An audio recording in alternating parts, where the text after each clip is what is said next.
Ya udah. Mesti record. Apa Assalamualaikum tadi? warahmatullahi Iya kan? Kenapa tuh? Assalamualaikum warahmatullahi wabarakatuh. Waalaikumsalam warahmatullahi wabarakatuh. Amin. Kan kami dari kelompok 6 ingin mempresentasikan hasil pengerjaan kami dalam laporan tugas akhir PAI. Hmm. Aku loh nih kan mau ngelarang aku loh. Sebelum kami masuk ke presentasi, izinkan kami memperkenalkan diri terlebih dahulu. Saya Muhammad Rais Fatoni dengan NIM V1825023.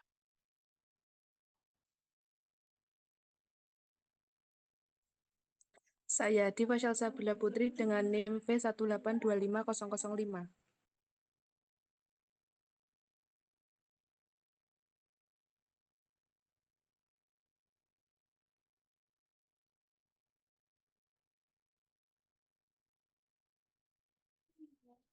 Saya Ratri Siva dengan NIM V1825061.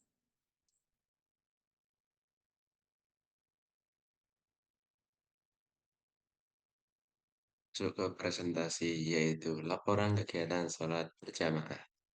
Kegiatan sholat berjamaah ini telah dilaksanakan dengan sukses oleh mahasiswi atau mahasiswa kelompok 6, dimulai dari sholat zuhur pada 4 November 2025 hingga sholat subuh pada 2 Desember 2025.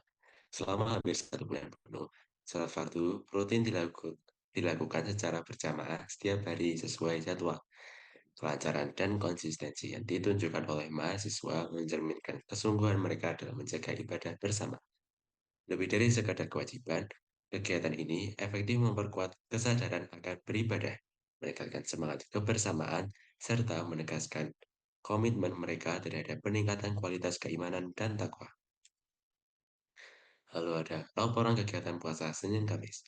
Kegiatan puasa sunnah Senin dan Kamis dilaksanakan rutin selama 4 minggu, yaitu dari tanggal 4 November sampai 2 Desember 2025, serta menjalankan puasa sesuai ajaran Rasulullah SAW. Walaupun ada sedikit tantangan karena kesibukan sehari-hari, kegiatan ini berjalan lancar dan menunjukkan komitmen tinggi dari para peserta. Puasa ini berhasil membuat peserta lebih disiplin dan mendekatkan diri kepada Allah Subhanahu wa Ta'ala. Dampaknya sangat positif bagi rohani dan mental mereka, sehingga memotivasi jamaah untuk terus menjaga ibadah sunnah sebagai cara untuk meningkatkan kualitas keimanan. Lalu ada laporannya. Kegiatan kajian dilakukan rutin setiap pekan. Oh, eh,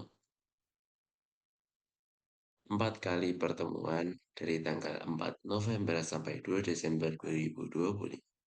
Si kajiannya fokus membahas tema-tema agama yang penting berhubungan dengan kehidupan sehari-hari, termasuk penjelasan dari Al-Quran dan Hadis, serta bagaimana menerapkan nilai Islam di zaman sekarang. Mahasiswa menunjukkan antusiasme tinggi melihat dari banyaknya yang hadir dan keaktifan mereka dalam sesi diskusi. Melalui kajian ini, pemahaman agama peserta meningkat pesat dan persaudaraan antara anggota dan jamaah juga semakin kuat. Kegiatan ini sangat berperan sebagai media belajar dan pembinaan rohani yang menjadi dasar penting untuk meningkatkan kualitas iman dan amal baik. Selanjutnya ada materi kajian pekan 1. Judulnya Jalan Sunyi Menuju Kebahagiaan dan Keberhargaan Diri. Pemateri Triana Rahmawati SOS MSOS. Tempat Masjid Nurul Huda UNS tanggal 6 November 2025. Materinya berisi kajian ini menggambarkan perjalanan batin manusia di tengah kehidupan modern yang cepat dan penuh hiruk-pikuk.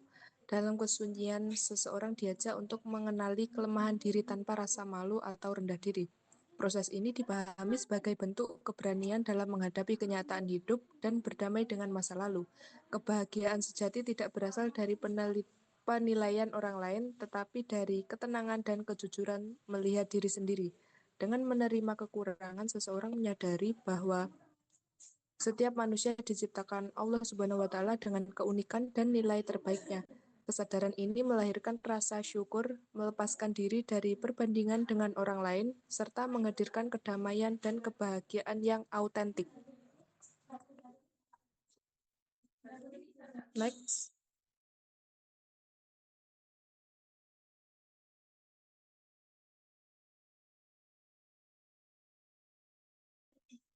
Bisa next. Apa?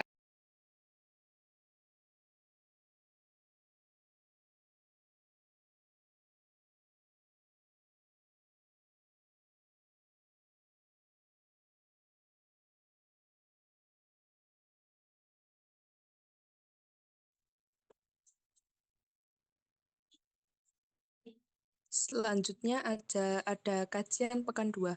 Judulnya Meneladani Seni Komunikasi dari Rasulullah. Pemateri Abyan Syauqi SIKOM, tempat Masjid Nurul Huda UNS, tanggal 17 November 2025.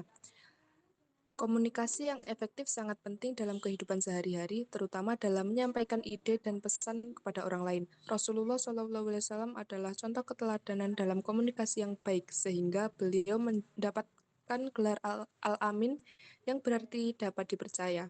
Beberapa prinsip komunikasi yang dapat kita pelajari dari Rasulullah SAW adalah: 1. Berbicara dengan jelas dan sederhana. 2. Berempati dan penuh perhatian. 3. Menyesuaikan cara komunikasi dengan lawan bicara. 4. Menjadi contoh dengan keteladanan. 5. Menggunakan pertanyaan yang tepat dan efektif. Dengan menerapkan prinsip-prinsip ini, kita dapat meningkatkan kualitas komunikasi dan membangun hubungan yang lebih baik dengan orang lain.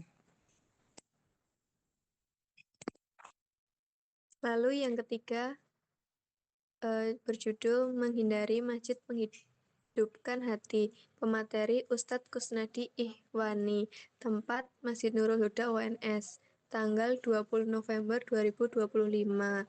Menghidupkan masjid tidak hanya sebatas menjaga kebersihan dan kerapian bangunnya, tetapi memastikan masjid benar-benar digunakan untuk ibadah dan kegiatan keagamaan.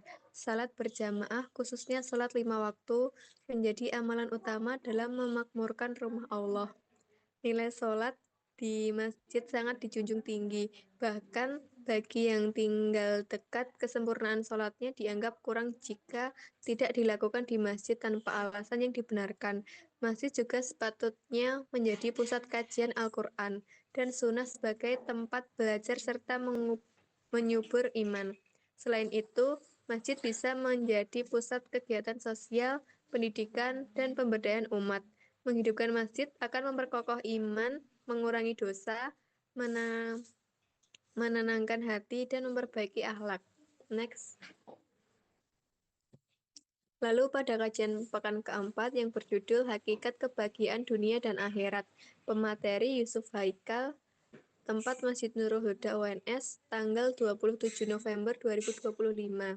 Dalam ajaran Islam, kebahagiaan sejati bukan sekedar kesenangan materi, tetapi kesempurnaan hidup yang mencakup dunia dan akhirat secara seimbang. Kebahagiaan dunia tampak melalui ketentraman batin, rasa cukup, serta kekuatan iman dan takwa.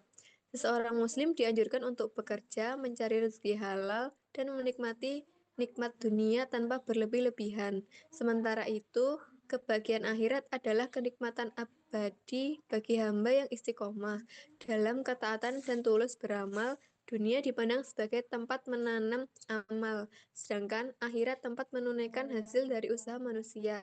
Dengan memadukan keduanya, seorang muslim meraih kehidupannya yang bermakna dan diridhoi Allah. Selanjutnya ada manfaat dari kegiatan. Yang pertama, peningkatan disiplin diri. Peserta menjadi lebih teratur dalam mengelola waktu, terutama dalam menjaga rutinitas sholat berjamaah dan puasa Senin Kamis secara konsisten. 2. Peningkatan kesadaran beribadah. Peserta semakin menyadari pentingnya beribadah bersama-sama dan tertarik untuk menjalankan ibadah sunnah secara aktif. Yang ketiga, ada penguatan persaudaraan. Hubungan antar anggota kelompok menjadi lebih akrab dan dekat karena rutinitas sholat berjamaah serta buka bersama. Yang keempat, ada peningkatan pengetahuan agama. Peserta mematuhi berbagai aspek keislaman secara lebih dalam dan relevan, berkat materi kajian yang dipelajari. Yang kelima, dampak positif pada pikiran dan jiwa. Peserta merasakan perubahan positif pada kondisi mental dan jiwa yang mendorong mereka untuk menjadikan ibadah sunnah sebagai kehidupan yang terus-menerus dilakukan. Next. Yang terakhir ada kesimpulan. Proyek kegiatan keagamaan yang menggabungkan 3 hal utama yaitu sholat berjamaah, puasa sunnah Senin Kamis, dan kajian telah berjalan dengan baik dan konsisten tanggal 4 November hingga 3 Desember 2025. Semua anggota kelompok menunjukkan kekonsistenan tinggi dalam menjalankan ibadah baik sholat berjamaah maupun puasa Senin Kamis, yang menunjukkan telah tercapainya tujuan peningkatan disiplin ibadah dan kepercayaan mereka kepada agama. Kegiatan ini berhasil memperkuat kesadaran persaudaraan antara anggota serta meningkatkan pemahaman tentang agama secara nyata melalui kajian-kajian yang rutin diselenggarakan secara keseluruhan. Pelaksanaan proyek ini menjadi dasar yang kuat untuk meningkatkan kualitas keimanan dan amal di masa depan. Yang ini ada dokumentasi dari bukber dan juga kajian kita.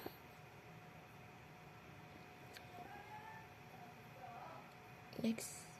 Thank you. Terima kasih atas perhatiannya. Wabillahi taufiq walhidayah. Wassalamualaikum warahmatullahi wabarakatuh. Waalaikumsalam warahmatullahi wabarakatuh.